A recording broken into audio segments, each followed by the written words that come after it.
मुझे मेरा राजीव लौटा दीजिए, मैं लौट जाऊंगी, नहीं लौटा सकते तो मुझे भी इसी मिट्टी में मिल जाने दो। सोनिया गांधी।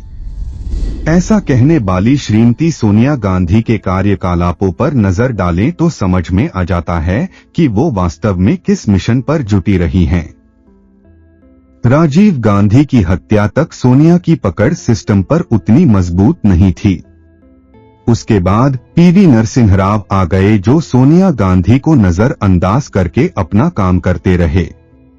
1999 से 2004 तक अटल बिहारी वाजपेयी प्रधानमंत्री रहे और इस दौरान भी सोनिया एक तरह से लाचार रहीं।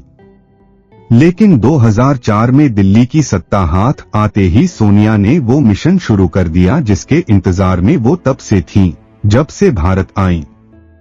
2005 में सोनिया गांधी के दबाव में मनमोहन सरकार ने संविधान में 93वां संशोधन किया। इस संशोधन का मतलब था कि सरकार किसी हिंदू के शिक्षा संस्थान को कब्जे में ले सकती है, लेकिन अल्पसंख्यकों और हिंदुओं की अनुसूचित जाति और जनजाति के संस्थानों को छू भी नहीं सकती। दलितों और आदिवासियों को हिंदू धर्म से अलग करने की सोनिया गांधी की ये सबसे बड़ी चाल थी। इसका असर यह हुआ कि किसी हिंदू के लिए शिक्षण संस्थान चलाना बहुत कठिन हो गया। चर्च की सलाह पर ही 2009 में सोनिया ने शिक्षा के अधिकार का कानून बनवाया। इसके जरिए आम शिक्षण संस्थानों में 25% गरीब छात्रों को दाखिला देना जरूरी कर दिया गया, जबकि दूसरी और अल्पसंख्यक संस्थानों पर ऐसी कोई बाध्यता नहीं है। यहाँ तक कि उन्हें अनुसूचित जाति और जनजातियों को आरक्षण देने से भी छूट दे दी गई। सोनिया के दाव का घातक असर हम आगे के 8 बिंदुओं में समझेंगे। एक, पहले संविधान का 93वां संशोधन और फिर शिक्षा के अधिकार RTI के कानून के चलते ईसाई और मुस्लिमों के लिए शैक्षिक संस्थान चलाना बहुत सस्ता हो गया। दूसरी तरफ हिंदुओं के शिक्षण संस्थान बंद होने लगे। कर्नाटक में लिंगायत समुदाय के लोगों के कई मेडिकल और इंजीनियरिंग कॉलेज चलते हैं। उनके आगे जब संकट खड़ा हुआ तो उन्होंने लिंगायत को हिंदुओं से अलग धर्म की मान्यता देने की मांग शुरू कर दी। ऐसी ही मांग साईं भक्त समुदाय से भी उठने लगी। दरअसल ये सोनिया गांधी का दाव था, जिससे देखते ही देखते हिंदू धर्म के अलग अलग समुदाय खुद को अलग धर्म का दर्जा देने की मांग करने लगे। प्लान तो यहाँ तक था कि आगे चलकर कबीरपंथी, नाथ संप्रदाय, वैष्णव जैसे समुदायों को भी अलग धर्म की मान्यता देने की मांग को हवा दी जाए। इसी तरह के दाव से आजादी के समय कांग्रेस ने जैन, सिख और बौद्धों को हिंदू धर्म से अलग किया था। दरअसल 2004 के बाद से सोनिया गांधी के इशारे पर कांग्रेस की सरकारों ने ऐसे कई फैसले लिए जो वास्तव में हिंदू धर्म की रीढ़ पर हमला थे। हैरानी की बात यह रही कि इन सभी में मीडिया ने कांग्रेस को पूरा सहयोग किया। 2 राम सेतु पर हल्फनामा। 2007 में कांग्रेस सरकार ने सुप्रीम कोर्ट में हल्फनामा देकर कहा था कि चूंकि राम, सीता, हनुमान और वाल्मीकि वगैरह काल्पनिक किरदार हैं, इसलिए राम सेतु का कोई धार्मिक महत्व नहीं माना जा सकता है। जब बीजेपी ने इस मामले को जोर शोर से उठाया तब जाकर मनमोहन सरकार को पैर वापस खींचने पड़े। 3, हिंदू आतंकवाद शब्द गढ़ा। इससे पहले हिंदू के साथ आतंकवाद शब्द कभी इस्तेमाल नहीं होता था।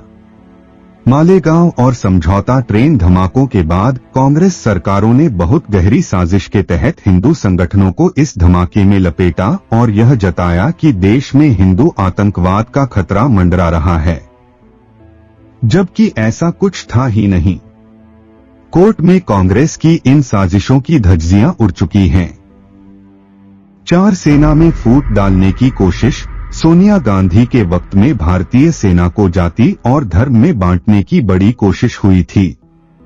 तब सक्चर कमेटी की सिफारिश के आधार पर सेना में मुसलमानों पर सर्वे करने की बात कही गई थी।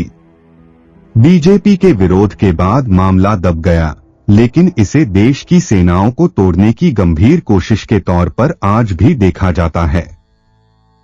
5 चर्च को सरकारी मदद। यह बात कम लोगों को पता होगी कि जहां कहीं भी कांग्रेस की सरकार बनती है वहां पर चर्च को सीधे सरकार से आर्थिक मदद पहुंचाई जाती है। इसका खुलासा कर्नाटक में आरटीआई से हुआ था, जहां सिद्धारमैया सरकार ने चर्च को मरम्मत और रखरखाव के नाम पर करोड़ों रुपए बांटे थे। 6 शंकराचार्य को गिरफ्तार कराया। 2004 में कांग्रेस ने सत्ता में आते ही कांची कामकोटी पीठ के शंकराचार्य जयेंद्र सरस्वती को दिवाली की रात गिरफ्तार कराया था।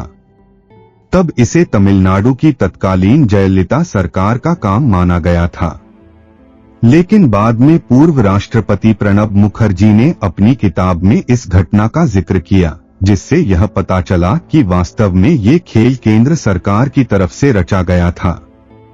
शंकराचार्य धर्मांतरण में ईसाई मिशनरियों के लिए रोड़ा बन रहे थे, लिहाजा कांग्रेस ने उन्हें फंसाया था। 7 केंद्रीय विद्यालय की प्रार्थना पर एतराज। ये 2019 का मामला है, जब एक वकील के जरिए केंद्रीय विद्यालयों में होने वाली प्रार्थना के तौर पर अस्तोमा सद्गमय को बदलवाने की अर्जी कोर्ट में दाखिल की गई थी। दावा किया जाता है कि इसके पीछे सोनिया गांधी का ही दिमाग था। 2014 से पहले अपने कार्यकाल में भी उन्होंने इसकी कोशिश की थी, लेकिन कामयाब नहीं हो पाई थी।